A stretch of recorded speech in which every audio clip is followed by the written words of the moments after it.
Gentleman from Florida is recognized. Thank you, Mr. Chairman.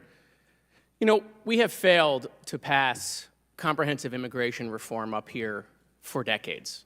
But if you listen to the witnesses, some of them, and if you listen to my colleagues, you would think the world didn't begin until President Biden was elected. You would think it was dinosaurs, the wheel, Jesus, the world was flat, the world was round, Biden was elected, every problem. Like nothing happened before.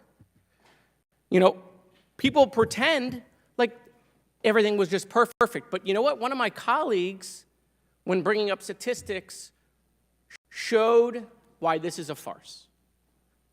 She brought up that President Obama deported more people than President Trump. In fact, President Obama deported more people in each term than President Trump. Well, hold on a second. If the border wasn't a problem until President Biden was elected, then how were we deporting all of these people in administrations before Trump was elected? It's because this situation has been going on for decades. So stop lying to the American people that none of this happened until President Biden was elected. Yes, my colleagues passed H.R. 2. They did. It was a wonderful messaging bill. They knew when they passed it, it was dead on arrival in the Senate. And see, that's what this place does. The Senate passes bills that are dead in the House. The House passes bills that are dead in the Senate. They wash their hands with it, declare victory, and say, we did something. Okay? It's fake. You don't pass a bill that you know the other chamber isn't going to take and say, solve the problem. And it goes for the Senate, too. It's just not on the House. And by the way, there were some good policies in H.R. 2. There are things in H.R. 2 that I would vote for. There are things in H.R. 2 that are bipartisan to help secure the border. But there were things in H.R. 2 that were outrageous because it was never meant to become law. There are things in H.R. 2 that would potentially prevent Jews escaping the Holocaust from coming into the country. Because there's all sorts of changes to asylum. There's all sorts of, if you travel through a third country, you can't come in. There's all sorts of language in there that, again, was never meant to become law. And I don't think my colleagues, by the way, put that in there because they would want to prevent Jews from coming into this country. But we've seen what happens when there is language in laws that isn't intended, like what happened in St. Louis in 1939, where there were laws that prevented Jews on a ship escaping Germany. We denied them because we applied things that weren't meant for that situation.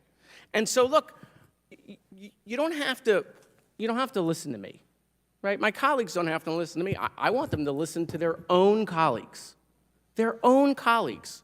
Chip Roy, who is a Conservative Freedom Caucus member, has said President Trump has failed to secure the border. Ron DeSantis, who ran wall commercials in order to become governor, said Trump didn't bid the wall and Mexico didn't pay for it. Okay, and Mr. Holman, I appreciate your energy and passion for children. And I appreciate that you have said that, have you seen terrible things that keep you up at night? I have. I've seen parents in my neighborhood bury dozens of kids because they died at school, because mentally ill people have access to weapons in this country and body armor and go into movie theaters and churches and schools and shopping malls and gun down children. You want to talk about a wall? You're talking to a wall. They're a wall. They don't want to help kids. By the way, they don't want to solve this issue either. Again, don't listen to me. Just listen to the speaker, who was caught on a call the other day saying that we can't solve the border crisis until after the election.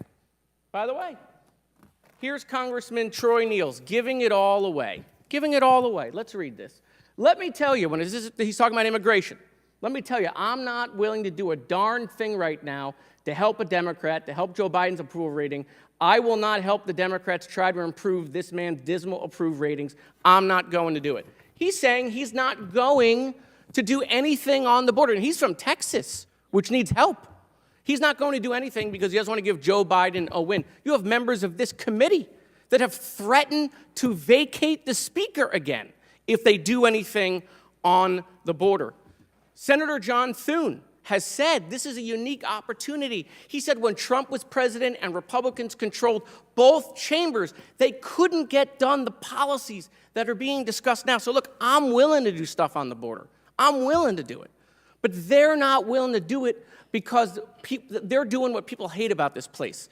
They want to use it to raise money. They want to use it to politicize it. But they don't want to solve the issue. There's a deal on the table. Gentleman's time They has can solve the expired. issue. Thank you, Mr. Chairman.